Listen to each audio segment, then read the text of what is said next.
इस वक्त हमारे पास दो अहम खबरें हैं।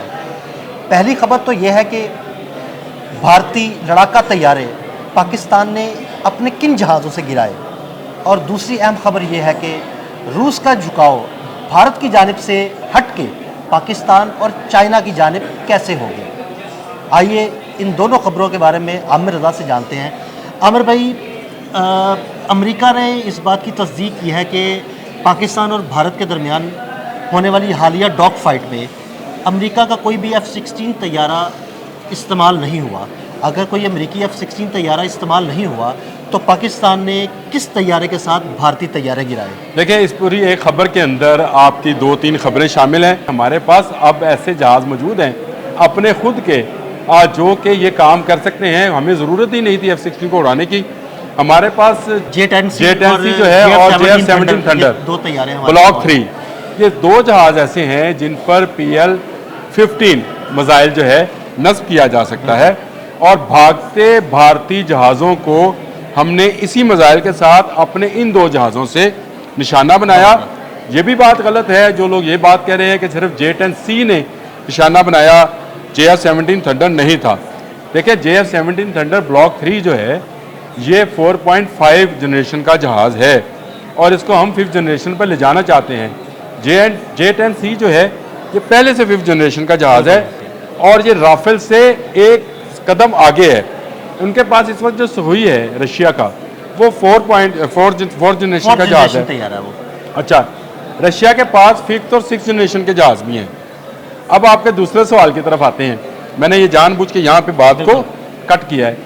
दूसरी तरफ आते हैं कि रशिया का झुकाव अचानक भारत से क्यों उठा, जी बिल्कुल, यानी उसने क्यों उठाया, और उसमें बड़ी वजह यह है कि मोदी ट्रंप की गोद में जाकर बैठकर जब F-35 का मुआहदा करेगा और सुहुई को इनकार करेगा, तो मुझे बताएं रशिया कैसे इतनी बड़ी इंडस्ट्री उसकी जो कि जहाज़ बनाती है। आपको पता है दुनिया में सबसे बड़ी जहाज़ बनाने की इंडस्ट्री रशिया के पास है, अमेरिका के पास नहीं है। लोगों की गलत फहमी है, शायद रशिया के पास है, जो कमर्शियल प्लेन्स भी बनाते हैं, जो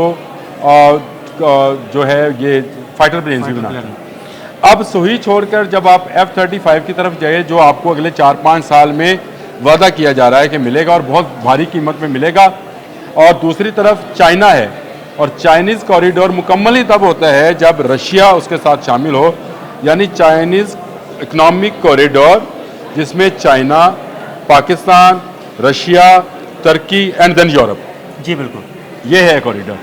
इसी कॉरिडोर को मुकम्मल करने के लिए रशिया बहुत इंटरेस्टेड है। आपको पता है जैसे ही ये टेंशन बनी थी तो रशियन वज़ीर ख़ारजा का टेलीफोन सबसे पहले आया था पाकिस्तान में, क्योंकि वो समझता है कि इंडियन जो है वो अमेरिकन ब्लॉक में चला गया है, और मोदी जो है उसकी पॉलिसी की वजह से उसका दरीना दोस्त रशिया, जिसने उसको अभी हम एक मिसाइल का सिस्टम की बात कर रहे थे S-400 की, वो भी रशिया ने दिया।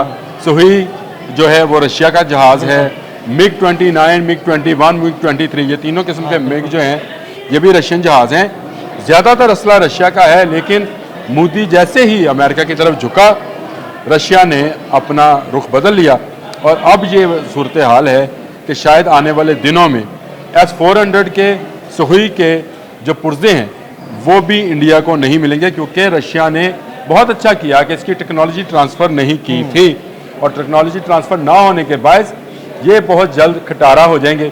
जैसे इनके पायलट्स हैं, जैसे इनके टेक्नीशियन और इंजीनियर्स हैं, जिन्होंने राफेल का कुछ नहीं छोड़ा, 4.5 का।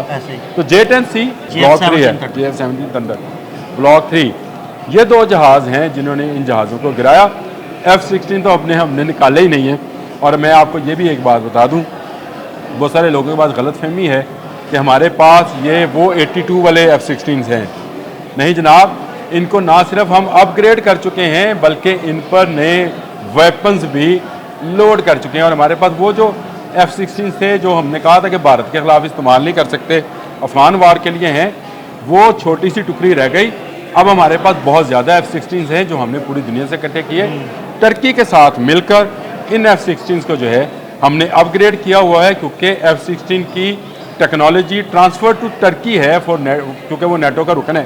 ये एक लंबा प्रोग्राम है, जब आप करना चाहेंगे कर लीजिएगा मेरे साथ। जी शुक्रिया आमिर भाई जी। और नाजरीन, आमिर भाई ने तफसील के साथ आपको इन दोनों सवालों के जवाब दिए। इंशाल्लाह मज़ीद कोई भी अपडेट होगी तो हम आपको उस बारे में आगाह करते रहेंगे।